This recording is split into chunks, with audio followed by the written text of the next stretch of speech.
Look at how easily we discard things we do not value. We do the exact same thing to people. The person who sacrifices their time, their sleep, and their money to keep relationships intact is often the one treated like disposable trash.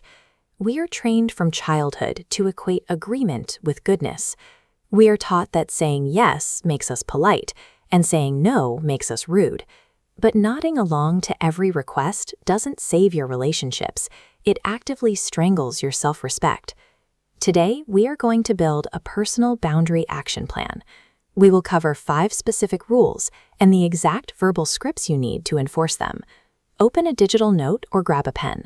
You will want to copy down the psychological scripts exactly as they are presented. When you start using these scripts, the people who are used to exploiting you will get upset. That temporary social discomfort is the required price for permanent self-respect. Step 1 starts with your time.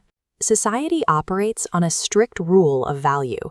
When something is free and infinitely available, we value it at 0. Consider this comparison. You never think twice about the endlessly running water from a kitchen sink, but place a single glass of that same water in a barren desert, and people will give everything for it. Scarcity creates value. Apply this to your digital life. If you drop everything to instantly answer every non-emergency text or call, you signal to the other person that you have no purpose or goals of your own.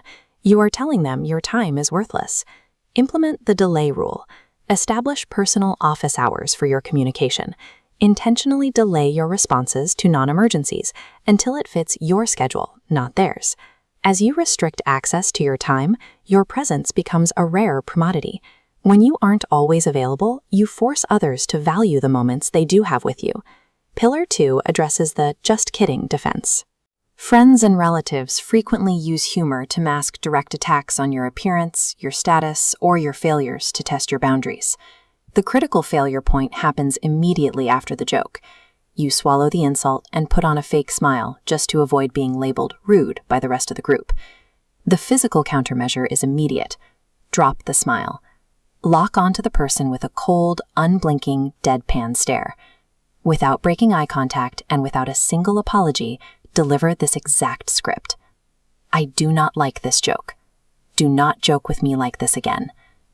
This direct confrontation establishes a clear limit. It signals that the cost of insulting you is higher than the reward of the joke. Pillar 3 requires a hard look at human psychology. Love, respect, and attention transform into begging the moment they must be asked for. Sending needy texts asking why someone isn't messaging you, or constantly asking if they are mad at you, actively destroys your self-worth.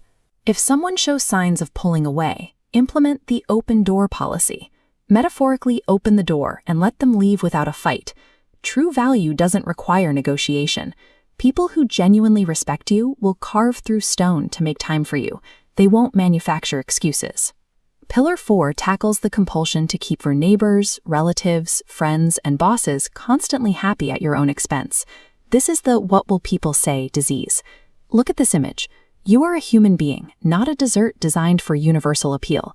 Stop trying to cater to everyone's tastes. Attempting to please everyone hollows out your own conscience.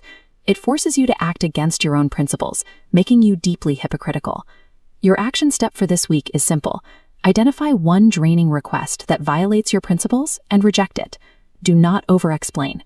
Do not invent an apologetic excuse. Deliver this precise script. Sorry, I cannot do this. Disappointing people is a highly survivable event. Betraying your own principles is a fatal blow to your identity. The final pillar is the relationship purge. An expired relationship is a bond you drag along purely out of momentum, despite repeated betrayals, disrespect, or mental distress. You stay trapped by the emotional sunk cost fallacy. You fear societal judgment, or you fear being entirely alone. Look at this scale. Any bond that requires daily sacrifices of your self-respect is a terrible business transaction. The cost vastly outweighs the social connection you get in return. Terminate the expired relationship immediately. Choose solitude over disrespect. Solitude offers more peace than a crowded room where your dignity is the daily sacrifice. Your 5-pillar boundary defense system is now active and ready for deployment in the real world. No is a complete sentence. It serves as the primary defense for your self-respect. When you consistently enforce these 5 boundaries, you change the baseline of how others interact with you.